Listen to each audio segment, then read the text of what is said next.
Hello guys, പുതിയൊരു വീഡിയോയിലേക്ക് എല്ലാവർക്കും സ്വാഗതം. നമ്മുടെ ഈ വട്ടത്തെ ബിഗ് ബോസിനകത്ത് ഒരു ട്രാൻസ്ജെൻഡർ കണ്ടസ്റ്റന്റ് ഇല്ല. ഈ കമ്മ്യൂണിറ്റിയെ റെപ്രസെന്റ് ചെയ്ത് വേണമെങ്കിൽ ആദിൽ ആൻഡ് നോറ ഉണ്ടെങ്കിലും അവർ ലേഡി ആയിട്ട് തന്നെയാണ്, അവർ രണ്ടുപേരും സ്ത്രീ ആയിട്ട് തന്നെയാണ് അതിനകത്ത് നിൽക്കുന്നത്.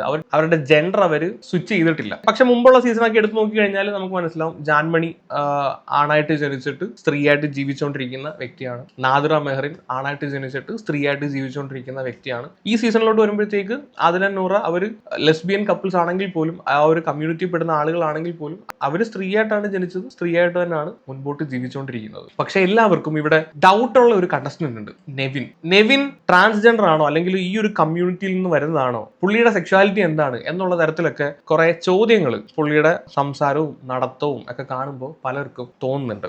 അത് ബിഗ് ബോസിൽ പോകുന്നതിന് മുമ്പ് തന്നെ ഇത് ചർച്ചാ വിഷയമായതാണ്. ഇതുമായിട്ട് ബന്ധപ്പെട്ട് നെവിൻ ഒരു വീഡിയോ തന്റെ ഇൻസ്റ്റാഗ്രാം പ്രൊഫൈലിൽ ഇട്ടിട്ടുണ്ടായിരുന്നു. ഞാൻ ആ വീഡിയോ ഒന്ന് വെക്കാം. ഇപ്പൊ ഞാനൊരു വീഡിയോ കണ്ടായിരുന്നു, യൂട്യൂബേഴ്സ് ഇങ്ങനെ പടച്ചു വിടുന്നത് എന്താണ് LGBTQ+ കമ്മ്യൂണിറ്റി മെൻഷൻ ചെയ്തിട്ട്. ഞാൻ എവിടെയും പറഞ്ഞിട്ടില്ല ഞാൻ LGBTQ+ കമ്മ്യൂണിറ്റി ആണ് എന്ന് ഞാൻ പറഞ്ഞിട്ടില്ല. അതേപോലെ തന്നെ ഞാൻ എന്താ പറയാ, ആ കമ്മ്യൂണിറ്റിയിൽ ഞാൻ അഗെയിൻസ്റ്റ് ആയിട്ട് ഞാൻ എവിടെയും പറഞ്ഞിട്ടില്ല. അത് യൂട്യൂബേഴ്സ് ആൻഡ് മീഡിയാസ് അല്ല തീരുമാനിക്കേണ്ടത്. എന്റെ സെക്സ്വാലിറ്റി എന്ന് പറയുന്നത് ദാറ്റ്സ് മൈ പേഴ്സണൽ തിങ്. ഒരു സ്ത്രീയുടെ വീഡിയോ ചെയ്യുന്നു എന്ന് വിചാരിച്ചിട്ട് they are not from the LGBTQ+ community എന്ന് പറയാനുള്ള റൈറ്റ്സ് ഇവിടെ ആർക്കും ഇല്ല. എസ്പെഷ്യലി ഈ കഴിഞ്ഞ 2 ആഴ്ച മുന്നേ ലാലേട്ടൻ ഒരു വീഡിയോ ചെയ്തല്ലോ, ഒരു മാല ഇട്ടിട്ടുള്ള ഒരു അർദ്ധനാരി കോൺസെപ്റ്റില്. നിങ്ങൾ ലാലേട്ടനെ പറ്റിയിട്ട് ഇത് LGBTQ+ കമ്മ്യൂണിറ്റി ആണ് നിങ്ങൾ പറയുന്നുണ്ടോ? ഇല്ല.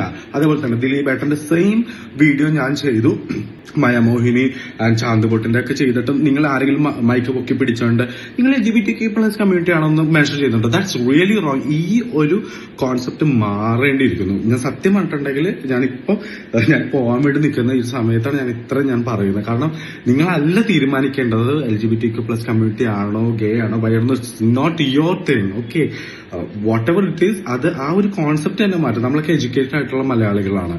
അപ്പൊ ഒരാളൊരു ലേഡിയുടെ വീഡിയോ ചെയ്തു വിചാരിച്ചിട്ട് they are not coming from the LGBTQ+ community. And also എന്താ പറയാ, നമ്മള് ഒരു ഫെമിനിൻ മാനേജേഴ്സ് ഉണ്ടെന്ന് വിചാരിച്ചാൽ അവരും അങ്ങനെ ആവണമെന്നില്ല. ഓക്കെ, ഒരു വലിയൊരു പുരുഷനാണെന്ന് വിചാരിച്ചിട്ട് അവരൊരു പൂർണ്ണത എത്തിയ സ്ട്രൈറ്റ് ആവണമെന്നും ഇല്ല. So use your brain. Okay, bye guys, love you, bye. നെവിന്റെ നടത്തയും കാര്യങ്ങളൊക്കെ കണ്ടു കഴിഞ്ഞാൽ അതിനകത്തൊരു ശ്രൈണതയുണ്ട്, ഇല്ലെന്ന് പറയുന്നില്ല. കാണുന്ന എല്ലാവർക്കും തോന്നാറുണ്ട് ഇവൻ ആ ഒരു കമ്മ്യൂണിറ്റിയിൽ പെട്ട വ്യക്തിയാണെന്ന്. പലപ്പോഴും എനിക്കും ആ ഒരു സംശയം തോന്നിയിട്ടുണ്ട്. എന്തിനു പറയുന്നു, കഴിഞ്ഞ ദിവസം ജിസയിലും നെവിനും തമ്മിലുള്ള ഒരു കോൺവെർസേഷന്റെ ഇടയിൽ ജിസയിൽ പറയുന്നുണ്ട്, നിനക്ക് നല്ലൊരു ബോയ് ഫ്രണ്ടിനെ, മോഡലായിട്ടുള്ള ബോയ് ഫ്രണ്ട്സ് മുംബൈയിലുണ്ട്, അവരെ ഞാൻ നിനക്ക് സെറ്റാക്കി തരാം. ജിസയിൽ ഇവന്റെ കൂടെ 5-6 ദിവസം ആ ഒരു വീട്ടിൽ ഇന്ററാക്ട് ചെയ്ത ഒരു വ്യക്തിയാണ്. ആ ജിസയിലിനും നെവിൻ ഒരു സ്ട്രെയിറ്റ് അല്ലാത്ത ഒരു വ്യക്തിയാണെന്ന് തോന്നിയിട്ടുണ്ട്. അതേ തോന്നൽ തന്നെയാണ് ഈ ഷോ കണ്ടുകൊണ്ടിരിക്കുന്ന ആളുകൾക്കും ഉണ്ടായിട്ടുള്ളത്. സോ നെവിൻ ഇവിടെ പറഞ്ഞ ഒരു കാര്യം ഞാൻ അക്സെപ്റ്റ് ചെയ്യുന്നു. ശ്രൈണത ഇച്ചിരി കൂടിപ്പോയി എന്ന് പറഞ്ഞിട്ട് അവർ LGBT കമ്മ്യൂണിറ്റിയിൽ പെടണം എന്നില്ല. കുറച്ചുകൂടെ വ്യക്തമായി പറഞ്ഞു കഴിഞ്ഞാൽ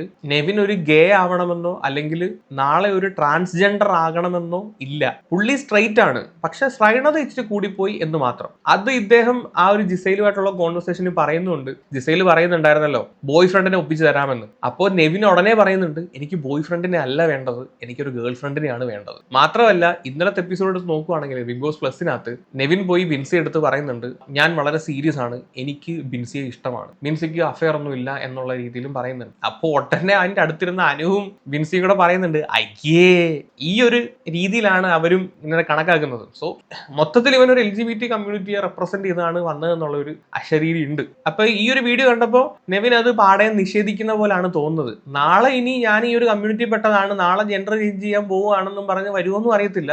വളരെ വ്യക്തമായിട്ടൊരു കാര്യം ഞാൻ പറയാം, ഞാൻ ആദ്യമൊക്കെ ഇവരുടെ ഈ ഒരു കമ്മ്യൂണിറ്റിയെ സപ്പോർട്ട് ചെയ്തൊരു വ്യക്തിയായിരുന്നു. പക്ഷെ എനിക്കിപ്പോ വളരെ ഫ്രാങ്ക് ആയിട്ട് പറയുകയാണെങ്കിൽ എനിക്ക് ഒരു തരത്തിലുള്ള ദയോ ദാക്ഷിണ്യോ അല്ലെങ്കിൽ ഈ ഒരു കമ്മ്യൂണിറ്റിയോട് തോന്നാറില്ല. അതിന്റെ മേജർ ഒരു റീസൺ എന്താന്ന് വെച്ച് കഴിഞ്ഞാൽ, ഞാൻ പറയുന്നത് ശരിയാണെന്ന് എനിക്കറിയില്ല, എന്റെ തോട്ടാണ് ഞാൻ പറയുന്നത്. ആദ്യമൊക്കെ ഞാൻ വിചാരിച്ചിരുന്നത് നമ്മുടെ ശരീരത്തിലുള്ള ഹോർമോൺ ഇൻബാലൻസ് കാരണം ഒരു പുരുഷനോ അല്ലെങ്കിൽ ഒരു സ്ത്രീക്കോ ശ്രൈണതയോ അല്ലെങ്കിൽ ഒരു പുരുഷന്റെ ഇതോ തോന്നുമ്പോൾ ബയോളജിക്കലി അവർക്കുണ്ടാവുന്ന മാറ്റം കാരണമാണ് ഇങ്ങനെയുള്ള ട്രാൻസ്ജെൻഡേഴ്സ് ഉണ്ടാവുന്നത് എന്നാണ് ഞാൻ വിചാരിച്ചു വെച്ചിരിക്കുന്നത്. പക്ഷേ ഇപ്പോഴത്തെ ഒരു സിനാരിയോ എടുത്ത് നോക്കുവാണെങ്കിൽ ഇത് ഹോർമോണിന്റെ ഇൻബാലൻസ് കാരണമൊന്നും ഉണ്ടാവുന്നതല്ല, നല്ല ശുദ്ധ കുത്തിക്കഴപ്പ് കാരണമാണ് കുണ്ടന്മാരുടെ എണ്ണമൊക്കെ നമ്മുടെ നാട്ടിൽ കൂടി വരുന്നത്. ഉള്ള കാര്യം അങ്ങനെ തന്നെ പറയും, കുത്തിക്കഴ.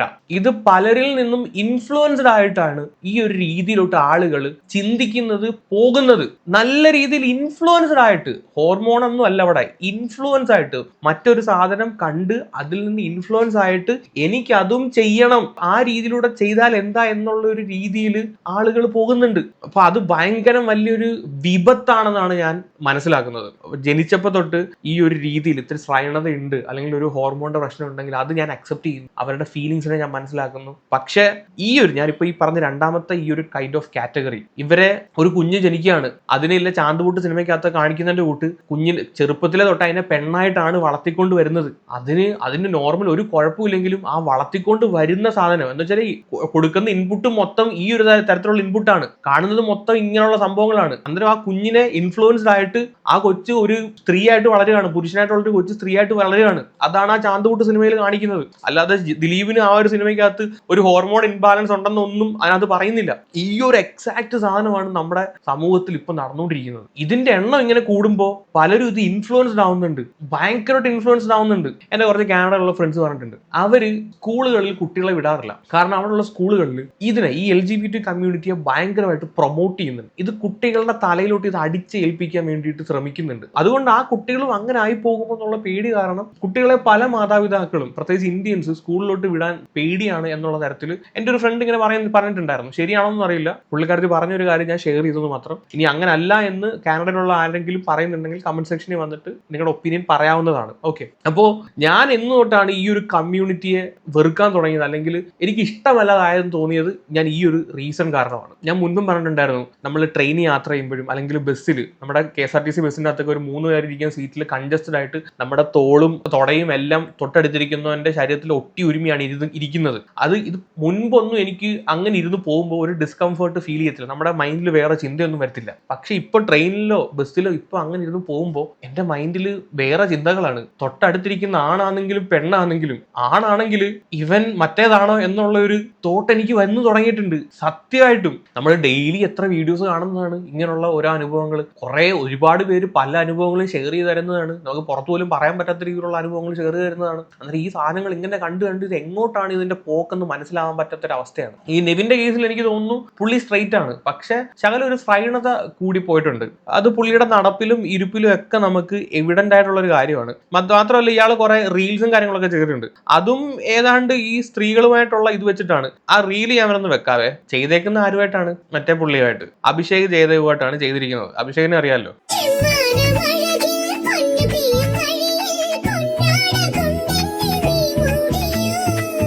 ആ പെണ്ണിന്റെ വിഷം കെട്ടി വന്നേക്കുന്നത് നെവിനാണ്. ഇത് കണ്ടു കഴിഞ്ഞാൽ ആൾക്കാർ പറയുന്നതിൽ കുറ്റമുണ്ടോ?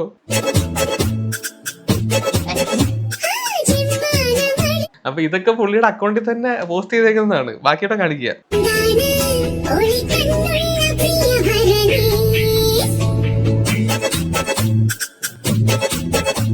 അപ്പോൾ ഇത് കാണുമ്പം ആളുകൾക്ക് സ്വാഭാവികമായിട്ടും സംശയം ഉണ്ടാവും. കാരണം കാണുന്ന ഒന്നും വിശ്വസിക്കാൻ പറ്റാത്ത ഒരു കാലഘട്ടത്തിൽ കൂടെയാണ് നമ്മളിപ്പം പൊക്കോണ്ടിരിക്കുന്നത്. നേരത്തെ ഒരു ആണിനെ കണ്ടു കഴിഞ്ഞാൽ ഇതൊരാണാണ് എന്ന് നമുക്ക് പറയാൻ പറ്റും. നേരത്തെ ഒരു പെണ്ണിനെ കണ്ടു കഴിഞ്ഞാൽ ഇതൊരു പെണ്ണാണ് എന്ന് പറയാൻ പറ്റുമായിരുന്നു. പക്ഷെ ഇപ്പോൾ ആണാണോ പെണ്ണാണോ എന്ന് സൂക്ഷിച്ച് നോക്കിയാൽ പോലും മനസ്സിലാക്കാൻ പറ്റാത്ത ഒരു അവസ്ഥയുണ്ട്. അതുകൊണ്ട് ആളുകളെ കുറ്റം പറഞ്ഞിട്ട് കാര്യമില്ല. മാത്രമല്ല, ഈ നെവിൻ കയറുന്നതിന് തൊട്ട് മുമ്പ് അവന്റെ ഒരു ഡയലോഗ് ഉണ്ടായിരുന്നു, ഞാൻ എന്റെ പോയിന്റഡ് ഹീൽസുമായിട്ടാണ് അകത്തോട്ട് പോകുന്നത്. ഇവന്റെ ഒരു സ്റ്റൈലിസ്റ്റ് ആയതിന്റെ പേരിൽ വേണമെങ്കിൽ അങ്ങനെ പറഞ്ഞത് നമുക്ക് അനുമാനിക്കാം. പക്ഷെ ഇവന്റെ ഭാവവും നടപ്പും എല്ലാടെ കാണുമ്പോഴത്തേക്ക് ആളുകൾ ഇവൻ LGBT കമ്മ്യൂണിറ്റിയിൽ നിന്നാണ് വരുന്നതെന്ന് പറഞ്ഞു കഴിഞ്ഞാൽ തള്ളിക്കളയാൻ പറ്റില്ല. മനസ്സിലായ? അതാണ് അവസ്ഥ.